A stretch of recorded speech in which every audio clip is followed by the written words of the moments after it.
முட்டாளாக்க show நடத்துறவனுங்க எப்படி இதெல்லாம் பேசுவானுங்க? பார்த்துட்டு இருக்காங்க. டிபேட் நடக்குதுங்களே, யாரும் இப்போ தாவேகால இருந்து தாவேகான்னு உட்கார்ந்து இருக்காங்க. ஆனா டிஎம்கேன்னு உட்கார மாட்டேங்கிறாங்க. அரசியல் விமர்சகர்னு உட்கார்றாங்க. உட்கார்ந்துட்டு ஃபுல் சப்போர்ட் அவங்களுக்கு. எந்த இதையாவது ஒரு பாலியல் வன்கொடுமை பத்தி டிஸ்கஸ் பண்ணிருக்காங்களா? பண்ணல. ஊழலை பத்தி டிஸ்கஸ் பண்ணிருக்காங்களா? இல்ல. த்ரிஷா விஜய் கல்யாணத்துக்கு போனதை வச்சு ஒரு டிபேட்டா பண்றியே, இது என்ன நல்லா இருக்குது? அவங்க கல்யாணத்துக்கு போறாங்க, எங்கேயாச்சும் போறாங்க. பொலிட்டிக்கலா அவன் என்ன தப்பு பண்ணான்? ஊழல் பண்ணானா? இல்ல அவன் கட்சியில யாரையாவது பாலியல் வன்கொடுமை பண்ணானா? அப்ப சட்டை புடிச்சு நீ கேளு, என்னடா உன் கட்சிக்குள்ளே நீ இப்படி பண்ற அப்படின்ட்டு.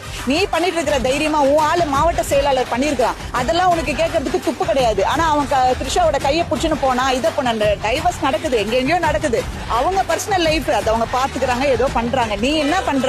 அவங்க பின்னாடியே அதுக்குன்னு ஒரு டிபேட் போடுற, இதுதான் கேவலமான விஷயம். ஒரு டிபேட்டை போட்டு ஒரு பர்சனல் லைஃப்ல அவர் வந்தா இப்படி பண்ணுவாரா? பண்ண வருவாரு, வந்தா பண்ணுவாரு. என்னோட ஃபுல் சப்போர்ட். எங்களை மாதிரி நல்லா சிந்திக்கிறவங்க கண்டிப்பா விஜய் சாருக்கு நாங்க ஓட்டு போடுவோம்.